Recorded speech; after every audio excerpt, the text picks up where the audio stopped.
হোসেন গাজী দেশ বাঁচাও সামাজিক কমিটির পশ্চিমবঙ্গের রাজ্য সম্পাদক হিসাবে এবং একজন সামাজিক মানুষ হিসাবে, একজন মানবাধিকার কর্মী হিসাবে আজও উপস্থিত হলাম শ্যামবাজারে।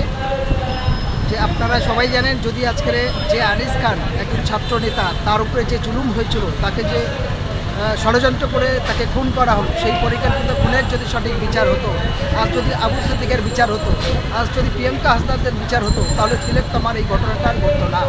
এটা রাজ্যের মানুষের যেমন একটা ব্যর্থতা, তার সঙ্গে বিভিন্ন বুদ্ধিজীবী সামাজিক মানুষ বা বিভিন্ন সংগঠন তারাও ঐক্যবদ্ধভাবে যদি সেদিনকে রাস্তায় নামতেন বা আজও যদি রাস্তায় সেই একই দাবি নিয়ে একসঙ্গে লড়াইটা করেন, তাহলে তিলোত্তমারও বিচার সঠিক হতো।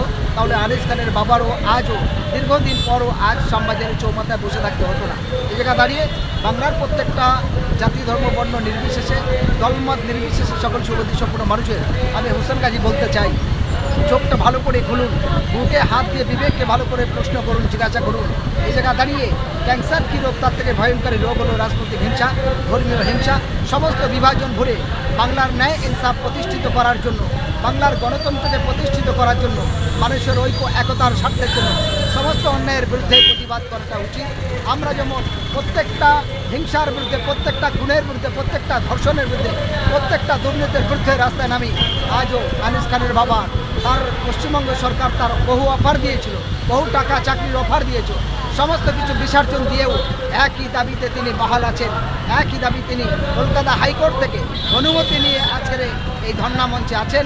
আমি হোসেন গাজী এসেছি, আমরা দেখলাম তার বাবার অকাল, তার ব্যথা যন্ত্রণা, তার পাশে আজ পশ্চিমবঙ্গের বুদ্ধিজীবী সংগঠন সেই অর্থে দেখা যাচ্ছে না। অন্যান্য বিভিন্ন পলিটিক্যাল পার্টির বা বুদ্ধিজীবী মহল, তারা সব নীরব হয়ে গেছে। আমি সকলের কাছে বলবো, আমার বোনের যেমন বিচার চাই, আমার দাদা, আমার ভাই আনিস খানেরও বিচার চাই। তার বৃদ্ধ বাবার বুকটা তখনই পাষাণ হবে, বুকটা তখনই শান্তি পাবে, আনিস খানের আত্মা তখনই শান্তি পাবে যদি সঠিক বিচারের জন্য আমরা সবাই ঐক্যবদ্ধভাবে পথে নামি, তাহলে আগামী দিনে সফলতা পাবে এবং বাংলার অত্যাচারিত সরকারের পতন হবে। নাহলে শুধু একটা বিষয়কে কেন্দ্র করে নিয়ে যদি আমরা সেটা বিভাজন করি, ভাগাভাগি করি, সেইটা দাঁড়িয়ে ঠিক হবে না। আজকের অবাক ব্যাপার, এই শ্যামবাজার চৌমাথায় হাজার হাজার নারী পুরুষ সমস্ত মানুষ আসছেন বিভিন্ন জায়গায়, আজ কিন্তু আনিস খানের বাবার পাশে সেই অর্থে সকলে দেখা যাচ্ছে না। সমবেদনা জানার জন্য, তার মঞ্চে আসার জন্য সেই অর্থে সেই বুদ্ধিজীবী মহল বা অন্যান্য মানুষই দেখছি না, কোনো দুঃখের বিষয়।